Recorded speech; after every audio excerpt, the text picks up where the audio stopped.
Spending 5 months on the island of Mykonos in 2008 through a very long winter there gave me an opportunity to take hundreds of long walks across the island, through the country, and along the beaches there.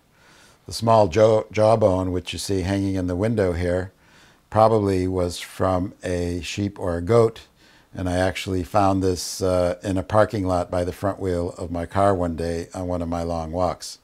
It was perfectly dried and preserved in sand, baked and pristine. So it was too good of an object and the symbol not to bring back with me.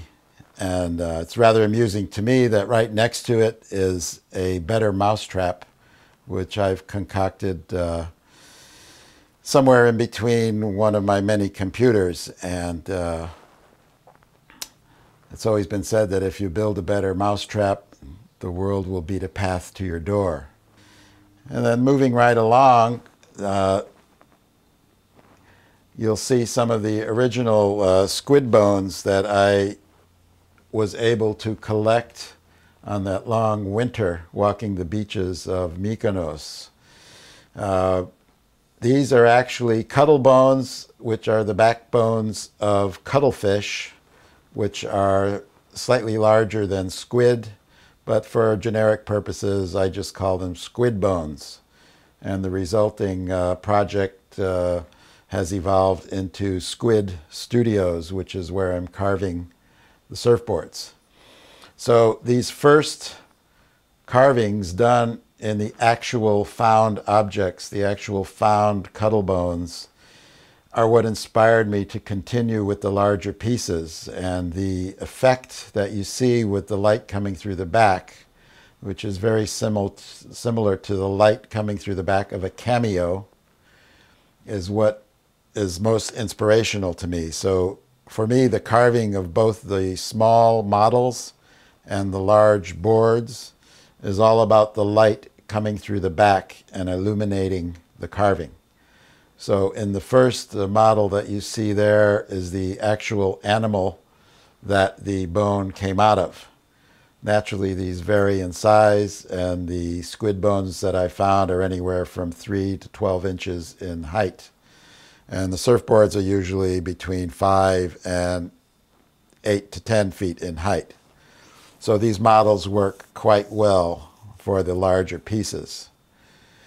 Below and to the right of the squid carving, you'll see a butterfly, which was a carving that I did in probably 1979 in Santa Barbara. That was my first experiment in carving surfboard foam.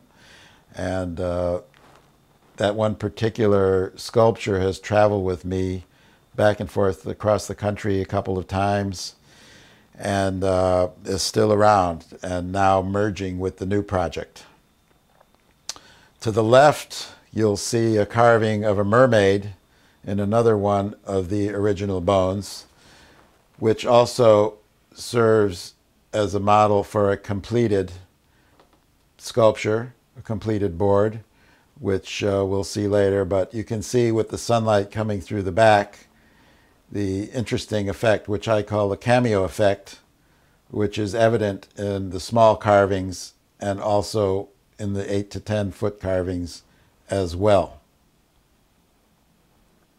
The hand in the upper left-hand corner is a cast of my own hand into which I have embedded the all-seeing eye from the Mediterranean.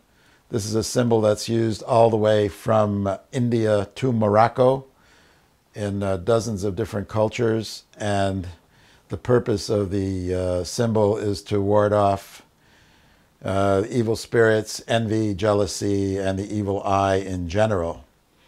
In this particular version of it, however, I've put a transparent globe of the earth into the center of the eye, replacing the eyeball with the earth. Therefore, the symbol becomes more all-encompassing rather than being a regional Mediterranean symbol. It's more universal, having the earth in the palm of the hand and as the center of the eye. Okay, moving across the room back to the work table, you'll see a collection of the original carvings that I brought back with me in 2008 from that long, long winter in Mykonos. So the ones that you see in the glass vitrines and jars were the original models that I carved. At the time, I had no intention of going any further with these other than seeing what I could do within that context and that shape with very limited hand tools and knives and my own imagination. So the first one on the left, which you'll see a woman's portrait with a torso, has dark brown hair, but actually the dark brown hair is a coil of copper wire that I found on one of my walks. And the reason I put it into the carving was because, as you see it in the carving, is exactly as I picked it up in the road without changing the shape, size, or anything about it. So it seemed too perfect to me not to use in some contexts, so it fit very nicely in this carving. The next one, which is taller, you'll probably recognize from a distance as being a square knot, which is one of the most basic and universal knots that every Boy Scout learns along the way and is continued to be used throughout life. However, in this particular case, the square knot evolved into arms and legs of two different people that are intertwined in a very comfortable position.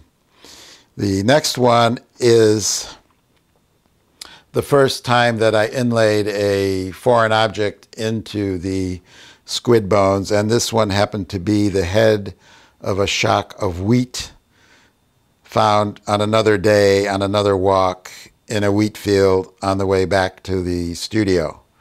So the shock of wheat is permanently inlaid into the squid bone with a very nice combination of two natural objects combined, one being from the land and the other being from the sea. The final one in this collection is a more erotic version exploring the boundaries of what could be carved into this material.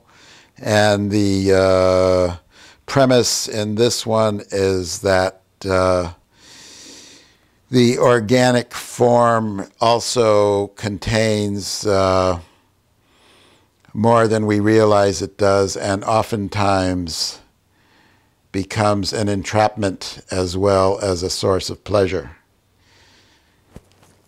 On the table are a few more inlaid objects. These are inlaid with slices of seashells.